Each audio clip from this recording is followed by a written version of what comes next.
Hey guys, welcome to Juguetes en Caliente. This is Raul and Alan, and today we're going to be looking at my Clone Wars collection. This is going to be a part one where we're specifically going to be looking at the bad guys, and then on the part two, we're going to be looking at the good guys, and then we'll rank them all together.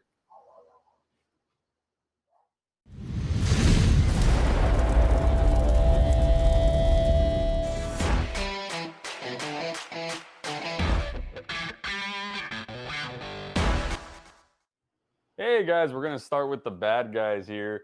So the Death Watch Mando was one of my first figures purchased. And I know it's not a Clone Wars figure specifically, it's from the Mandalorian, but I just thought, you know what, I want to get him just to complement my Darth Maul in case I want to move him away from the Coruscant Guards that I have in the back there. But I don't know. I think it looks pretty cool as a Clone Wars figure. What do you think, Alan? I was gonna get this one myself. I mean, collecting Mandalorian and all those pieces, I really like this. The color scheme, the cloth to metal ratio. I like the little holster he has on the right hand side. It's coming right up, but it looks so good with a little It's sick, pleather. right? I like the posing that you did. I think it's a great pose, mid-flight, ready to kick some major blank. But you see that holster right there? It looks so good. I know it. And one of the reasons why I got him was because I obviously love the Mandalorian. And when I say the Mandalorian, I'm talking about the actual Mandalorian. But I knew I wasn't gonna get him as part of my, Clone Wars collection, and this was the closest I could get. I didn't expect to love him as much as I do, after having purchased them and received them. Yeah, I think the color schemes like the light blue with the gray and brown colors really just pops. All that the details of the boots being all scuffed looks great. It's a great piece. I was gonna get it myself, honestly, but I'm glad you did because I'm living through you right now. And I think it's a great piece, a great start to this ranking of just Clone Wars figures from Hot Toys. Agreed, dude. And then one thing I actually love the most about the figure, and you mentioned it, the colors. The blue on this figure, if you guys can't tell from this shot, is fantastic. It's like a little bit of a cyan color, I would say, with a nice, like, worn look on all the pieces. There's a good amount of dirt, grime, and then the other cool part about it is that it has the logos like right there, that Death Watch logo on his shoulder, Yeah, and then on the other that's side he has the three stripes too, the white stripes. That mixed with there's like a little magenta color on the shoulders, and it's a nice tiny accent, almost like a pink. I But like it. I it's like the super good. pose. I like the pose that you put it in. I like how you're displaying it. I Thanks, man. great piece, but we got to keep moving here. Yeah, this one here. The other thing that it has too is that most of the materials. So the only part that's pleather is in the belt section, and then the armor just has a little bit of plastic, and then you have a little bit of. I guess it's like I don't know how to describe the cloth, but it feels good. Like I it's like the it's a nice. visor too. Yeah, the only bad part is it does have that fat suit for people that really like to pose it up. I know a lot of people cut their fat suits. I'm not there yet with, I guess, comfort level, but it looks pretty good. And then as far as accessories goes, it comes with the rifle that he's currently holding, the jetpack, which you could take off. It does come with little clips on the back, so it's not fully magnetic like some of the other jetpacks that we've seen. And then the jetpack obviously has the fire effect, which you can take on and off, and you can also articulate those jet blasters, I guess, if you want to call them, so That's that you cool. can pose them a little better. So that's pretty tight. And then the fire effect, for those that don't know, you can take it off. Well, at least you can take one of them off, take off the top of the jetpack, insert the fire effect into the top of the jetpack, so it looks like the missiles actively coming out. Like yeah. That's pretty tight. Has those two. It has the gun that he has holstered right now, which you could also display with him, and that's pretty much all it comes with. I mean, the other thing is obviously on his helmet, he has the rangefinder, which you can flip up and down. Yeah, I love that rangefinder, especially like in the Django and the pieces like that. Boba Fett, they look cool. Yeah, so it's pretty tight. And again, as far as interaction goes with this figure, you can pose them interacting if you're doing a Clone Wars display with either, currently the Clone Wars Darth Maul that I have, or as soon as she comes out, it would be what's her name, the Death Watch leader, Bo-Katan. Yeah. Oh, I blanked, but Bo-Katan. So that would be a good little display for Clone Wars.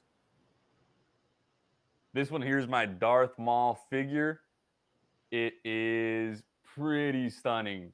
I don't know if you can tell here, but I like it. I know this figure got a good amount of hate, and most of it's probably for the body. I don't know if you know that this one was.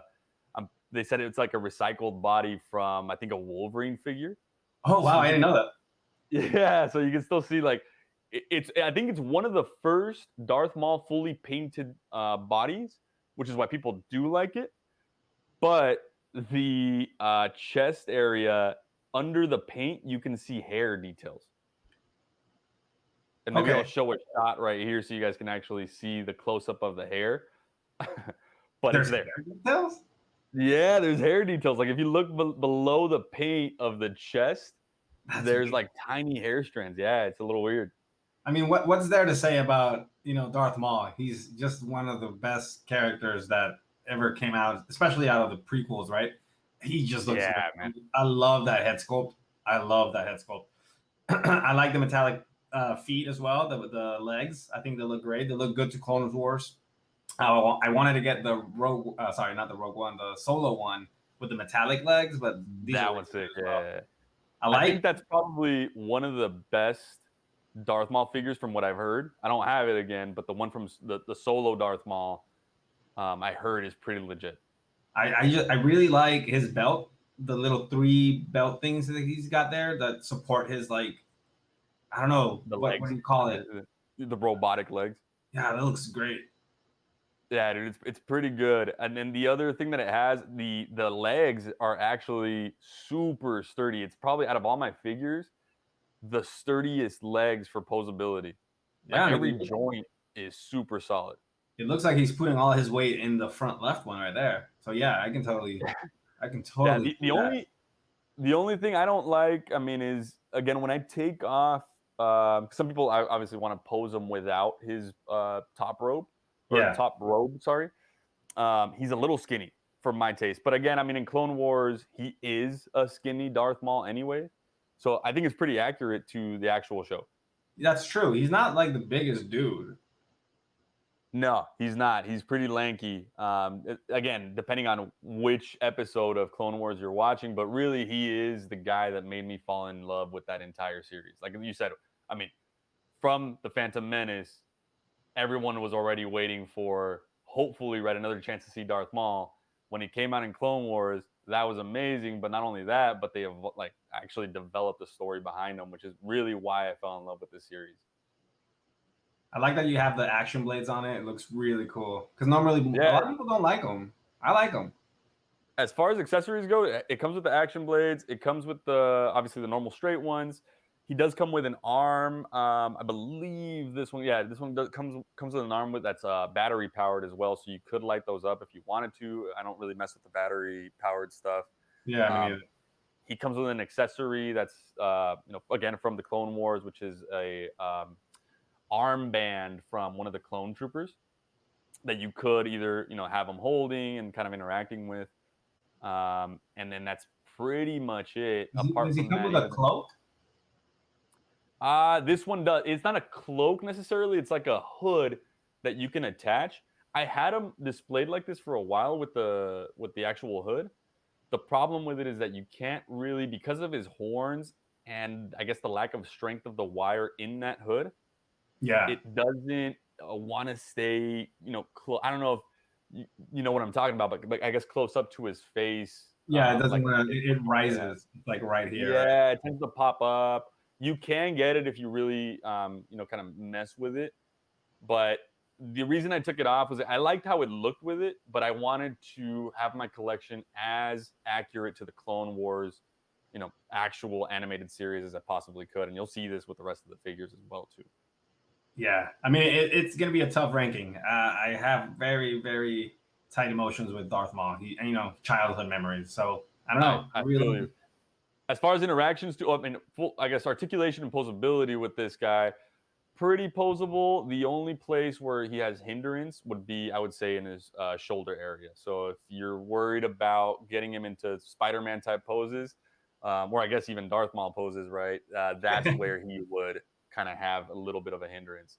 And then interaction with other figures, you could pose him up with the Death Watch Mando. You could pose him up with the Coruscant Guards. You could pose him up fighting Ahsoka Tano. So there's a good amount of range with this guy. All right, and here we have our Coruscant Guards. So with this figure, I only technically first bought one. I didn't buy them both at the same time. But who can have just one of these, Alan? yeah. I mean, I think I kind of pushed you onto that. Like, you gotta get another one. You gotta get another one. Yeah, it was really a no-brainer, though. I mean, you can't just have the one. No. Yeah, so I love this figure. One is the colors are fantastic on the figure. The wearing, the detail of all the scratches on the suit are again pretty amazing. The amount of accessories that they have are pretty good. They're not as good as like maybe a 501st Deluxe Clone Trooper. Yeah. But you have, your long range rifle. You have what is it? The I don't know what I'm horrible E480. with a gun. Yeah, I don't know, but the normal, the medium sized rifle.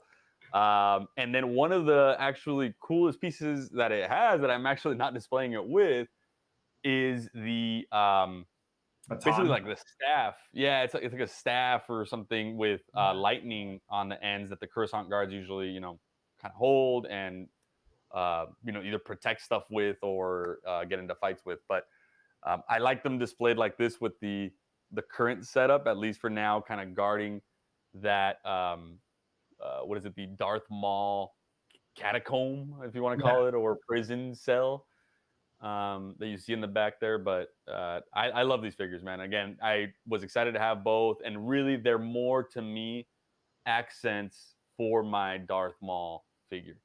Yeah, I mean, I know I love phase 2 helmets. I'm a phase 1 guy myself. I just like that look a lot better. But these are great, man. And if you got to talk about weathering, this weathering is it's great. I love that they look so dirty. They look scrubbed. They look like they've been through it. And I think that's a selling point for these. They look great together. You got to have two of these. I mean, if you have one, that's cool. But they just look better paired up. Yeah, the only gripe I had with one of them, and again, it just could be a QC issue, is the ankles on one of them is a little weak. So I do have to, like right now, they both have their stands. But they both will stand on their own. It's not that bad of an issue, but it is a little scary sometimes. Like I got to kind of balance him on his ankles, if that makes sense. Yeah, you don't have these on like super dynamic poses either. These are like in between, right? Agreed. Yep. So, but yeah, this is again 2 fantastic figures. Yeah, and like clone troopers, stormtroopers, they just don't come with the most accessories, I think. But I think these are the ones that come with the most because, like you said, the staff, the 2 guns, that's more than you need. Yeah, you have the lightning effects too for the actual staff, and I think you can flip them one way or the other, so it kind of looks like it's either shooting the lightning out or like striking with the lightning. Yeah, and then I see you put like a little thermal detonator right there on the stand for one of them. So that looks great. Yeah, I forgot. Yeah, I'm pretty sure these come with like every clone, right? But they come with a thermal detonator as well. It comes with both the half one that you can kind of like stick to things. Yeah. And it comes with a full one as well that, you can kind of show them throwing. And obviously a bunch of pairs of hands. No, this is a great piece.